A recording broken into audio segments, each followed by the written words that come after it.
disciplina, los elementos que te llevan a la cima. Entrega, pasión, coraje y corazón. Yo digo que si puedes vivir de tu pasión. Coraje y corazón. Yo digo que si puedes vivir de tu pasión. Coraje y corazón. Yo digo que si puedes vivir de tu pasión. Hola a todas y a todos, ¿cómo están? Muy buenas tardes, noches, días. Estamos en el segundo episodio de la segunda temporada de Guerrero Inquebrantable Podcast. Estamos con Aldo Chavarría. Hoy día es ultramaratonista, ha realizado el Ironman, triatleta, conferencista y es también cofundador y director ejecutivo de Don Bosco Sobre Ruedas AC. Alexa, ¿cómo estás? Hola. Hola, ¿qué tal? ¿Cómo están nuestros guerreros? El día de hoy estamos con un gran guerrero y queremos conocer parte de esa historia y también que veamos esta experiencia a partir de todo lo que él ha vivido como a estos seres, como unos guerreros inquebrantables. Bienvenido, Aldo Chavarría. ¿Cómo estás? Muy bien. Primero, pues muchas gracias por la invitación y también espero se encuentren bien ustedes. Sí, muchas gracias. Pues también quiero hacer el agradecimiento a un amigo que además es seguidor de Guerrero Inquebrantable y amigo ya de rato, desde la preparatoria nos conocemos. Juan, muchas gracias tanto por seguirnos, pero además por habernos presentado, hablado sobre Aldo, incluso desde la temporada primera nos platicó de ti, Aldo, y te había comentado, pues se nos hizo muy interesante y bueno, quisimos esperar a esta segunda temporada que hemos dado de fondo un pequeñito cambio que esperamos les sea muy funcional, muy productivo a todos los que nos escuchan. Y pues queremos empezar algo muy relevante que nos gusta conocer de todos los guerreros que invitamos. Es ¿cuál es tu origen?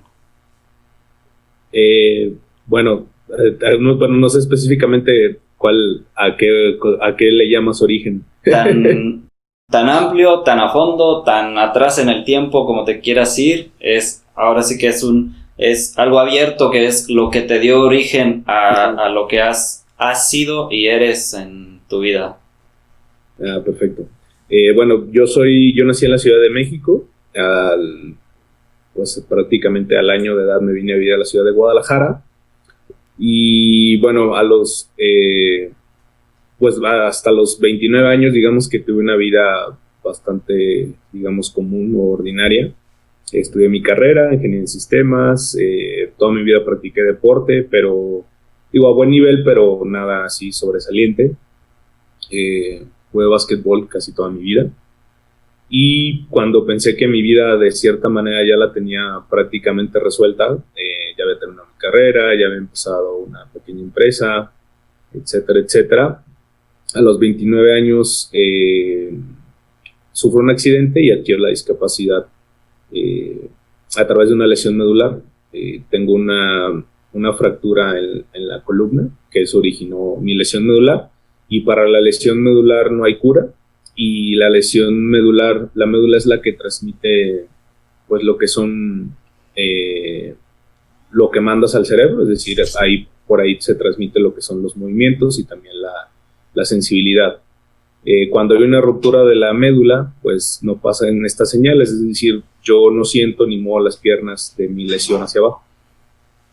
Y bueno, a raíz de eso ya se propiciaron varias cosas que igual podemos ir platicando. Y bueno, a los 35 años me fui a vivir un año y medio a Querétaro. De hecho ahí es donde conozco a Juan y de hecho inclusive los últimos 6 meses que viví en Querétaro fue mi roomie y por eso lo conozco, ¿no?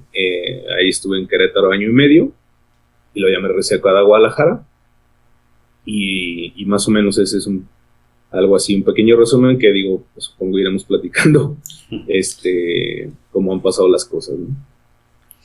Y bien, para conocer un poco más cómo eras de niño, porque lo que hemos descubierto en nuestros guerreros es de que parte de ese juego, de pronto de lo que soñaban, pues están haciendo hoy en día esta parte, ¿no? Y a mí me llama mucho la atención que desde antes que ocurriera este suceso, tú pues te movías en el área del deporte. Sí, toda mi vida desde chico me llamó mucho la atención el deporte, esa competitividad y pues estar como activo, ¿no? Soy una persona que no se está quieta fácilmente, y les digo de broma, pero es la verdad que ni siquiera una silla de ruedas me puede mantener quieto, ¿no? Siempre mi vida fue muy activo, te digo, siempre jugué básquetbol desde primaria, secundaria, prepa, universidad, y te digo, más o menos lo practicaba a buen nivel, siempre estuve en la selección en la escuela o en la universidad inclusive, en donde estuve, y también estuve un tiempo, cuando estuve en secundaria, llegué inclusive a ser selección Jalisco de mi categoría, y es por eso que también siempre me gustó como el deporte. Te digo, siempre era como en la escuela o donde estuviera, buscaba practicar pues lo que me gustaba, que en ese entonces era el básquetbol. ¿Nos quisieras compartir un poco sobre cómo fue que empezaste a desarrollar tu carrera a partir de tu nueva condición o como tú lo dices, de tu discapacidad adquirida?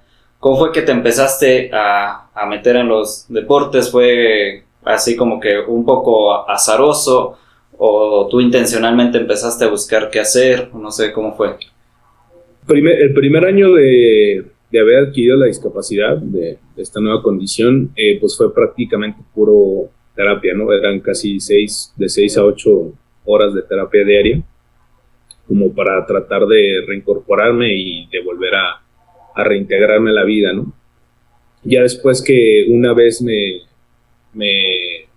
pues ahora sí que me reintegré a mi vida, digo, obviamente con sus adaptaciones y demás, pues entonces ya faltaba ese complemento, ¿no? Que era el deporte. En ese entonces, más o menos estaríamos hablando, mi accidente fue en el 2009, y realmente pues hacía deporte, o más bien la parte física, ya los últimos meses la terapia física era pues muy, muy fuerte, ¿no? Era como casi una clase de CrossFit, por así decirlo. Entonces pues siempre ya despertaba a mí el estar haciendo ejercicio y demás. Y yo tengo la fortuna de vivir acá en Guadalajara a 500 metros de uno de los parques pues grandes. Es más o menos, por así decirlo, como el Parque Querétaro 2000. Más o menos vive a 500 metros, entonces pues tiene su pista para correr, también tiene un laguito en medio, etcétera. Entonces pues aquí unos amigos que tengo la fortuna de tener, amigos muchos y muy cercanos, empezaron a correr, y yo de repente iba ahí al parque, pues la vuelta era de 5 kilómetros. Al principio, bueno, hay una ruta como de 2 kilómetros, al principio hacía esa, ¿no? Y después ellos empezaron a ir en la mañana a hacer como distancia, a correr 5 o 7 kilómetros, y pues yo me les unía, obviamente, a mi paso, y luego pues ya traía el mismo paso que ellos, luego hasta lo rebasaba y demás. Y empezó o alguien dijo, oye, y pues nos metimos a carreras de 5 o 10 kilómetros, y luego alguien dijo, oye, pues hay que hacer el medio maratón del Atlas, que es acá es uno de los medios maratones con más tradición y de los que más se llenan y mejor organizado. Y pues así nos inscribimos todos, y desde entonces a las carreras de 5 o 10 kilómetros yo era el único en silla de ruedas acá en Guadalajara, y no porque no hubiera, sino porque como no habrá en categoría casi para sillas de ruedas, pues los que sí practican el deporte en silla de ruedas, pues no se inscribían, pero a mí me valía, aunque no hubiera categoría, yo me inscribía.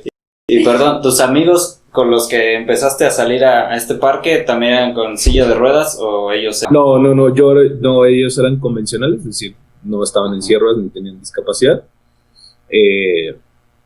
yo me uní a ellos, ¿no? Y fue así como empecé. De hecho, ya ahorita de ellos nadie sigue corriendo. De vez en cuando salen, pero yo soy el único que sigo, ¿no?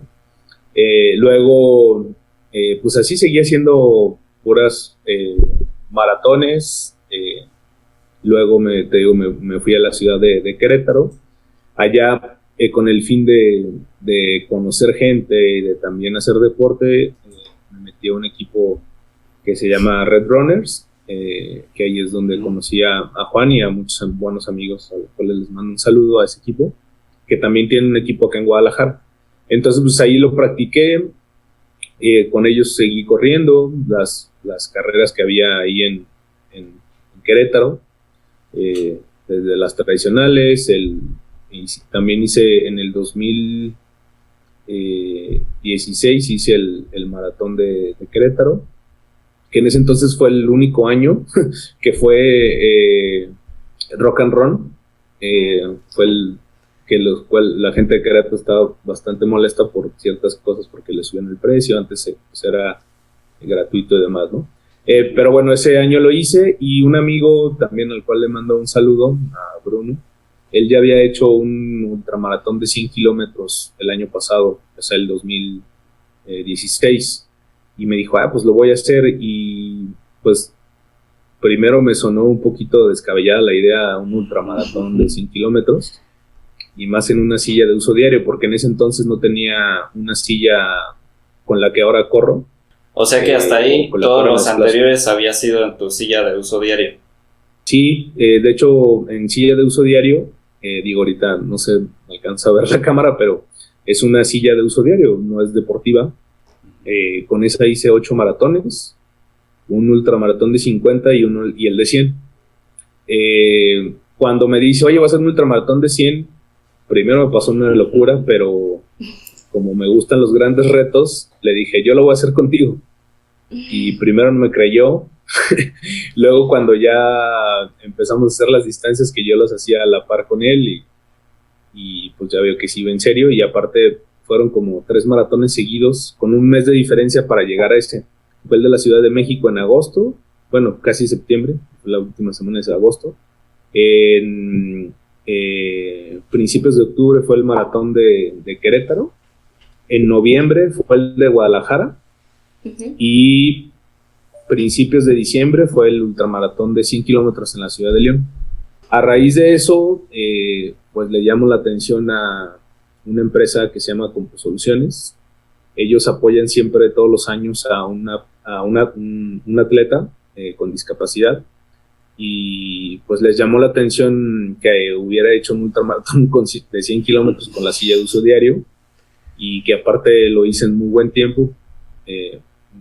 Fue como 12 horas, más o menos es como un paso de 6 minutos por kilómetro, lo cual es muy bueno porque ya después del kilómetro 60-70 pues ya bajas el paso muchísimo, ¿no? Entonces les llamo la atención a esa empresa, me buscan, aparte les gustó mucho, igual esa parte no le he comentado, pero porque ahorita estamos hablando de lo deportivo, pero les gustó mucho que también hiciera labor social. La asociación apoyamos a personas con lesión nodular, es decir, con el mismo padecimiento que yo tengo, y les llamó la atención eso, que aparte de ser deportista también hacía esta labor social, ¿no? Y como soluciones me donan la silla de pista, y con eso empiezo a entrenar. Ya después me regreso a Guadalajara. Aquí trato, también alguien me apoya con una bici de man, también es bastante cara, y pues de ahí ya me surgió la idea de hacer triatlón, porque dije, pues ya hice maratones, ya hice ultramaratón 50, ultramaratón de 100, y me llamaba mucho la atención el triatlón. Al principio dije, el siguiente año hago un Ironman. Ya conforme empecé a entrenar dije, no, esto no está tan fácil. Y pues así fue subiendo distancia, tal cual, misma receta, primero por la distancia más corta, que es el sprint, luego la siguiente distancia, que es el olímpico, que es el doble, luego un medio Ironman, y luego el completo, y este año vuelvo a hacer el completo en noviembre, que es hasta ahorita está confirmado todavía y esperemos siga, porque aparte esperemos no sea también en línea. No, como ya todo esperemos que no.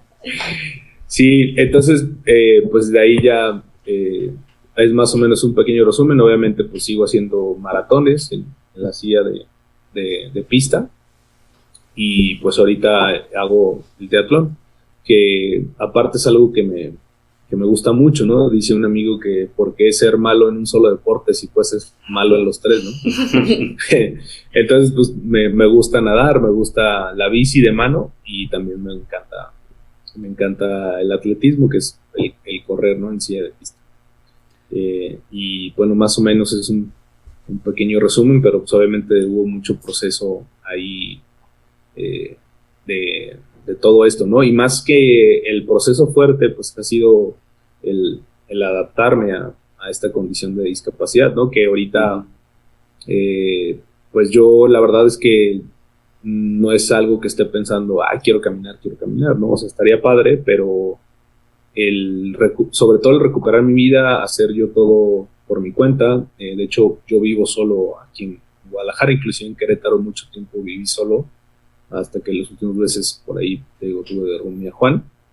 Y eso es algo que te devuelve toda la vida y la confianza, a pesar de la discapacidad o pasar esta adversidad, pues ya todo dices, pues es la misma receta, ¿no?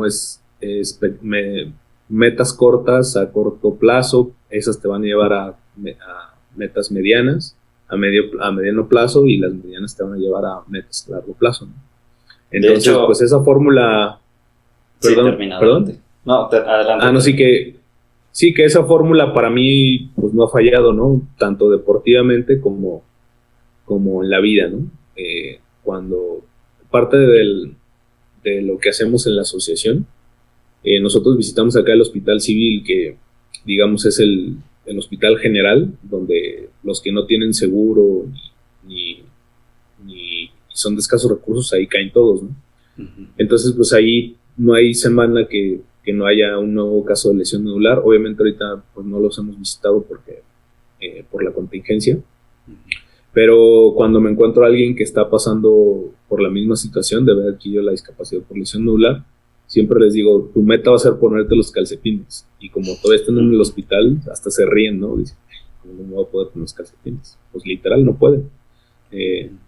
Y es eso, ¿no? Es decir, todos los días ponte una meta a corto plazo, y les dejo eso de tarea, ¿no? Y los veo después y me dicen sus familiares o algo, se desesperó, se enojó y no pudo. Pero pues así es. Y también, ya me acaparé yo con las preguntas, pero ahorita ya lo empezaste un poquito a abordar, y quería desde antes irme a preguntarte cómo fue precisamente ese proceso de transformación, bueno, de un evento que te cambió drásticamente la vida, pero tú cómo lo fuiste pues asimilando.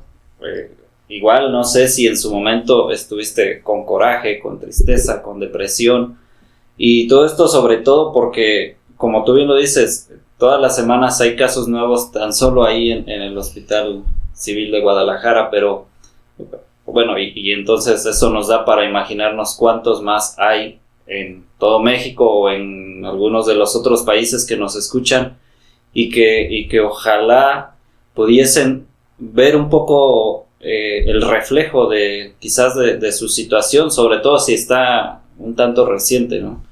Entonces, ¿cómo fue para ti armarte de ese valor no sé si era parte de tu mentalidad que ya traías, o de plano ahí la reformaste completamente para poder pues salir de ahí y reestructurar tu vida, como tú lo dices? Sí, claro. Yo creo que algo fueron las bases que me dieron mis padres. Siempre recuerdo, digo, nunca fue que me lo hayan dicho como tal, ¿no? Pero siempre recuerdo esa frase que es como educa a tu hijo con un poco de hambre, con un poco de frío. Y es eso, ¿no? Es como, sin duda mis papás me educaron bien. siempre nos inculcaron ese espíritu como de lucha, pero aparte pues nos predicaban con el ejemplo. Cuando yo adquiero la discapacidad, mi papá había fallecido 6 meses antes por cáncer en el hígado y ya había sido trasplantado. Y mi mamá llevaba en ese entonces 9 años con cáncer, casi 10. Entonces, pues yo desde antes del accidente, pues yo tenía ese ejemplo, ¿no? Me acuerdo de mi mamá iba a sus quimioterapias, regresaba, descansaba a lo mucho 1 hora y salía arreglada y todo a hacer su vida normal. Entonces, cuando yo adquiero la discapacidad, bueno, aparte en ese entonces de mis hermanos, era quien aportaba un poco más económicamente a mi mamá. Entonces, cuando yo adquiero la discapacidad, pues yo no me podía hacer el mártir, ¿no? Teniendo la escuela y mi mamá. Entonces, lo primero que busqué es tratar de volver a producir, de volver a ser productivo, de volver a reintegrarme a la vida. Eso fue como un motor muy grande y también, sin duda, algo que ahorita que preguntabas si me llegaba a como en depresión o enojar, era más bien enojo, y el enojo era de depender de las demás personas. Me acuerdo perfectamente que una vez me quería pasar de la cama, ya estaba en mi casa, pero tenía una cama como de hospital, y me quería pasar a un reposet, y tenía que esperarme a que alguien me pasara. Y como cuando recién, yo al momento de fracturarme la columna me pusieron unas barras para fijarlas, para que no sufriera más daño, no la médula. Entonces, pues al principio los dolores de espalda son muy fuertes. Pues por eso me quería pasar al reposet, ¿no? Para descansar. Entonces fue una desesperación entre el dolor de querer cambiar de posición, el darme cuenta que estaba dependiendo de alguien para todo, de ir al baño, cambiarme, y ahí ese coraje fue como el motor de decir, yo no quiero esto para mí, ¿no? Y pues a raíz de ahí me puse a investigar y sí veía que había muchos casos en los cuales pues recobraban la autonomía, y fue mi meta, ¿no? Entonces pues a eso me enfoqué. Y fue eso, ¿no? Primero el ejemplo, primero los valores o la forma de que me toman mis papás. Segundo, el ejemplo que me dieron mis padres de lucha, también de haber los dos enfrentado el cáncer con mucha fuerza y mucha valentía. Y el otro, ¿no? Ese coraje, saberlo encaminar.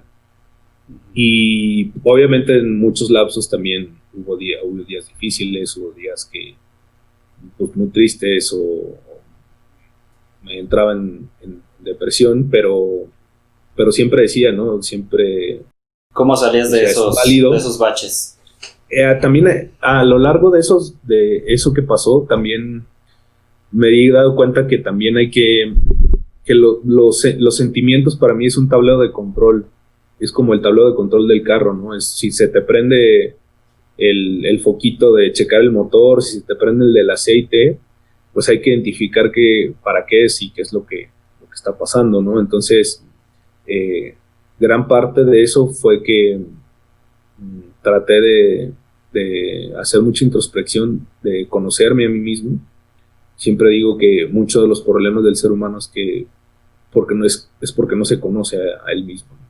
Entonces, pues para mí fue primero conocerme muy bien, porque todo ese tiempo que, a pesar de que te digo, eran 6-8 horas diarias de terapia, pues fue mucha introspección, ¿no? De decir qué era lo que quería decir de mí, por qué me enojaba, y fue adquiriendo también pues herramientas, ¿no? Tratar de leer, también agarrar de un lado y del otro lo que me servía a mí. Y esos sentimientos, cuando entraba en depresión, para mí depende del sentimiento obviamente, pero siempre soy de los de darle el momento a eso que estás sintiendo y de analizarlo, ¿no?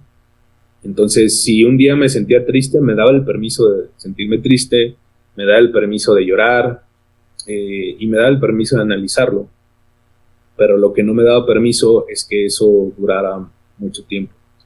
A lo mejor duraban 1 o 2 días, pero ya al tercer día viviste el duelo de ese sentimiento y a darle para adelante, ¿no? Entonces, para mí una de las cosas principales que salir de eso era primero conocerme a mí, y siempre, aunque la receta pudiera ser muy fácil, porque pues muchos te dicen, pues haz más cosas de las que te gustan, haz un poco de ejercicio, trata siempre de acercarte un poco a la meta que tengas, etcétera, ¿no? Pero en ponerle práctica, pues es otra cosa, ¿no? Tengo aquí yo una pregunta porque hay, de nuestro público hay mamás, hay papás que nos escuchan y la pregunta va, ¿cómo se puede estar preparado, cómo preparar a un hijo para que pueda vivir o no esta situación? Y también la otra es cómo nosotros educarnos a la hora de tratarlos a ustedes. Porque, bueno, hemos visto ya sea en las redes sociales o en algunos otros videos que de pronto también hay ese rechazo. Entonces, ¿cómo estamos en esa parte, ¿no? de la educación? Bueno, primero contesto la primera pregunta. Lo que me comentabas de cómo educar a sus hijos, como para irlos como dándole estas bases para adversidades o para la frustración, pues tal cual lo que te comentaba al principio, ¿no? O sea, yo afortunadamente, de hecho hasta luego dicen mis hermanos de carrilla, ¿no? Es que a ti ya te tocó cuando ya estaban mejor económicamente de mis papás, pero sin embargo nunca me dieron lo que yo pedía, ¿no? O sea, me daban lo que necesitaba. O sea, era el niño, si alguna vez, se me antojaba, no sé, una bicicleta o algo, no era que inmediatamente me lo daban, no era, gánatelo. O sea, a pesar de que existía la posibilidad económica de adquirirla, que era gánatelo, ¿no? O sea, yo me acuerdo en verano ir a trabajar con mi papá, digo, eran tonterías, ¿no? Ir a su oficina. De hecho, mi papá se vendía juguete, era distribuidor de juguete, entonces pues, de repente yo me metía a la bodega a surtir los pedidos o algo así, ¿no? Y eso, tal cual como educarlo a que las cosas se ganan, a que todo tiene su recompensa si es que lo trabajas, y eso fue de la manera que me educaron a mí, y sin duda eso fue lo que me sacó adelante, ¿no? Entonces ahora de repente veo que pues los de ahora no tienen nada de pues este proceso de cómo saber enfrentar la frustración, ¿no? Es como todo lo quieren de inmediato, todo se lo quieren ya muchas veces sin merecerlo, ¿no? Y es tratar de educarlos de esa manera, ¿no? Que las cosas se ganan, no se regalan. Obviamente si habrá cosas que te regalen, pues está padre, pero la mayoría de las cosas y en la vida pues se ganan. Eso a mí en lo particular me ayudó mucho, sin duda. Yo haber llegado a adquirir la discapacidad con un proceso de cómo saber llevar la frustración o la adversidad es padrísimo. O sea, de hecho, yo lo digo abiertamente, hay quien no lo puede entender, o inclusive pues personas que están en una situación que ya son personas autónomas todavía siguen peleando con su discapacidad. Yo les digo que para mí la discapacidad ha sido una bendición y soy muy afortunado. Yo puedo presumir que soy de las pocas personas que ha vivido 2 tipos diferentes de vida en una sola. Hasta mis 29 años viví con una persona convencional, hice muchas cosas padrísimas y creo que no me quedé con ganas de hacer algo en esos años. Y de los 29 años hasta ahora que acabo de cumplir 40 años, pues he vivido como una persona con discapacidad y una persona con discapacidad plena. Entonces, para mí, te digo, hay quien no lo entiende o hay quien hasta se molesta, sobre todo las personas que tienen discapacidad y que todavía están en ese proceso. Yo les digo que para mí la discapacidad es una bendición, pero es por eso, ¿no? Porque me ha llevado pues a conocerme más, a sacar todo el potencial que tengo, ¿no? Sí. Y contestando un poco la pregunta Okay. que me hacías de cómo acercarse a las personas con discapacidad. Primero en México, hace 10 años que, bueno, ya 11 casi, a 20 días de cumplir 11 años que de mi accidente, hace 11 años, si ahorita hay poca, hace 11 años era nula, ¿no? Ahorita hemos avanzado en muchas cosas, gracias a que es un mundo más global, a que es un mundo que ya se empieza a preocupar un poco por los demás, pero es muy poca la cultura de la discapacidad. Te podría decir que comparada con otros países, pero la fortuna que he tenido de viajar a otros países ya con mi discapacidad tampoco es que, digo, obviamente en regulaciones y en leyes sí nos dan la vuelta, pero en la cultura de la discapacidad de las personas sí todavía hace falta, ¿no? En México lamentablemente todavía está el término como más visión paternalista del, ay, pobrecito, está en silla de ruedas, déjalo ayudo. ¿Cómo debes de abordar a una persona con discapacidad? Lo primero que hay que preguntarle antes de irlo a ayudar es, ¿necesitas ayuda? ¿O quieres que te ayuden? Si te dicen que sí, hay que preguntarle cómo puedo ayudarte.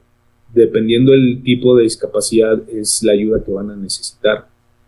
En mi caso, por ejemplo, pues yo tengo perfectamente, uso mis manos, de la cintura para arriba no tengo ningún problema, ¿no? Entonces, a mí si hay algún momento que, oye, te puedo ayudar, casi siempre es cuando me voy a subir a la camioneta, y les digo, la mayoría de las veces les digo que no, porque como yo tengo que desarmarla y acomodarla para que después yo la pueda bajar, pues hay veces que me tardo el doble si alguien me ayuda, ¿no? Pero cuando llego a necesitar ayuda, sí les digo cómo, ¿no? Por ejemplo, en el caso de las personas usuarias de silla de ruedas, primero, siempre a cualquier tipo de discapacidades necesitas, si quieres que te ayude, si te dicen que sí, hay que preguntar cómo. En el caso de los usuarios de silla de ruedas, siempre hay que empujarlos de la silla de ruedas, nunca del cuerpo. Me ha pasado varias veces que quieren empujarme de la espalda. Uno, me puedo caer si es que me empujan de la espalda, porque me puedo caer de la silla. Y otra, también cuando te empujan del cuerpo ya no tienes control tú tanto de la silla, ¿no? Entonces, eso es un usuario de silla de ruedas. Te voy a poner el ejemplo para no extendernos mucho, porque hay muchos tipos de discapacidad. En el caso de los ciegos, ¿no? Ahí es primero, oye, ¿necesitas ayuda? Sí, ¿cómo? Y entonces en lo general, casi siempre ellos te van a poner la mano en el hombro y nada más te van a pedir que les avises si hay algún desnivel en el piso y algo a la altura de su cabeza, una rama o algo. Eso es lo que hay que irles avisando. Y ellos te van a decir todo lo demás, ¿no? Pero siempre hay que decirle cómo. Primero, ¿quieres y necesitas que te ayudes? Si te dicen que sí, hay que preguntar cómo hay que ayudarles. Esas son las dos primeras preguntas y básicas para todos los tipos de discapacidad. Y ellos sin duda te irán diciendo. Aparte también, por ejemplo, casi siempre el ciego ahorita es general, como es esa ayuda, ¿no? Pero habrá otros tipos de discapacidad, inclusive la mía, que a lo mejor van a necesitar otro tipo de ayuda. Entonces, siempre es preguntar primero si necesitan ayuda y la otra es cómo. Oye, y pues como bien decías ahorita, sobre todo en México tenemos, o bueno, que es obviamente el entorno que más conocemos. Todavía existe mucho esto de, ay, pobrecito, y de hecho, pues en toda la discusión que vemos también en diferentes medios, incluso, no sé, hay sectores que se ofenden por decir discapacitados, o dicen, no, es que tienes que decirle así, tienes que decirle de otra manera. Pero con esto quiero ir hacia cómo sugieres tú que sea la forma o desde tu experiencia personal en la que nosotros, que digamos somos normales, voy a usarlo así, convencionales, digamos. Convencionales, ya de ahí vamos aprendiendo que somos convencionales, cómo hacer el trato hacia los demás para ni caer en ofenderles o en hacerles sentir mal, pero tampoco caer en el victimizarlos o que incluso a lo mejor con ese trato con mucho tacto, con un exceso de tacto, quizás estemos hasta limitando su propio desarrollo, no sé. Sí, te voy a poner un ejemplo y mira, lo tengo aquí a la mano. ¿Para ti qué es esto? Ni sé. Ah, sí, un bueno, token. Eso, Banco, exactamente, ¿no? Pero ¿por qué es token? Pues a ti te dijeron así, ¿no? Que se llamaba token. Uh-huh. Esto pasa con los términos que antes usábamos, por ejemplo, obviamente esos no están ahorita, esos sí son ofensivos, el término minusválido, el término inválido. ¿Por qué? Minusválido tal cual la palabra, como lo dices, menos valor, y válido es que no eres válido, ¿no? Y en su momento pues era lo que se usaba porque era como nos enseñaron, ¿no? Y lamentablemente todavía existe eso, hay quien usa esa terminología, la cual esa sí es ofensiva, ¿no? Es que te digan, oye, eres inválido, eres minusválido. Pues no, o sea, yo valgo lo mismo que tú y que cualquier otra persona, y tampoco soy una persona que no vale, no soy inválido. Es por ahí por ejemplo, esos términos están mal, ¿no? Obviamente yo no soy de los de que se enoja o algo así, no, es que sencillamente casi siempre me pasa mucho en los pueblos, que es cuando todavía siguen utilizando esta terminología, y no me enojo porque digo, pues sencillamente así lo aprendieron, ¿no? Pero sí trato de decirles, oye, fíjate, trata de ser mejor decirlo de esta manera. La terminología ahora adecuada y es la persona con discapacidad. ¿Por qué? Porque siempre de vez en cuando como que tratamos de corregir, porque tratamos de decir que antes que nada somos personas. Entonces por eso es persona con discapacidad. Porque lo primero que somos, pues somos personas. Y el discapacitados no es que nos ofendamos, sino que está mal porque, por ejemplo, yo que soy ingeniero en sistemas, yo estoy capacitado como para programar, yo estoy capacitado como para entender lo que hay detrás de fondo de una computadora, etcétera, etcétera, ¿no? Pero tú estás discapacitado para eso. Entonces, el que digan, es que soy discapacitado, pues sí, pero ¿en qué estás discapacitado? Sí. Entonces, el que digas persona con discapacidad es primero el que somos, primero que nada somos persona, y luego ya tenemos una discapacidad, ¿no? Y eso partiendo también ahora sí que del significado de discapacidad. El significado de discapacidad es tal cual en palabras, y creo que casi está igual si lo buscas en Google o en Wikipedia. Te va a decir que es el impedimento que tienes para desarrollarte o interactuar con la sociedad, tal cual. Y, por ejemplo, en mi caso, si no hubiera las barreras arquitectónicas, pues para mí casi no hubiera ningún impedimento en interactuar con la sociedad. De hecho, pues a mi parecer no lo tengo, ¿no? Entonces, es tal cual la definición. Entonces, por eso es de la terminología que tratamos de que se use es persona con discapacidad. Primero, por acentuar que somos primero personas, y ya entonces una discapacidad. Una persona que tiene un problema o un impedimento que no le permite interactuar al igual que con la sociedad. Es tal cual. Lo demás, pues, la explicación, ¿no? de los términos, esos sí son ofensivos, pero que de cierta manera era porque así te enseñaron a decirlos, ¿no? Como el término inválido, minusválido. Inclusive, si nos vamos más atrás, se utilizaba otros términos un poco más, todavía más peyorativos, ¿no? Pero es eso, nada más como el primero somos personas y luego ya tenemos una discapacidad.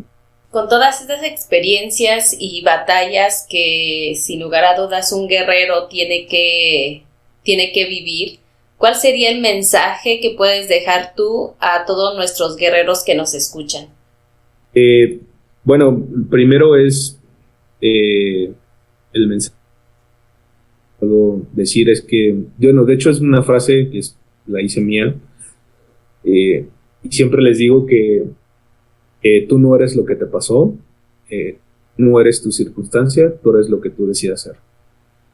En mi caso, y la silla de ruedas no me definió, yo no soy una silla de ruedas, no me define una silla de ruedas, me define la discapacidad, ¿no? Es una característica de mi persona, soy Aldo, y mi característica de la persona, así como,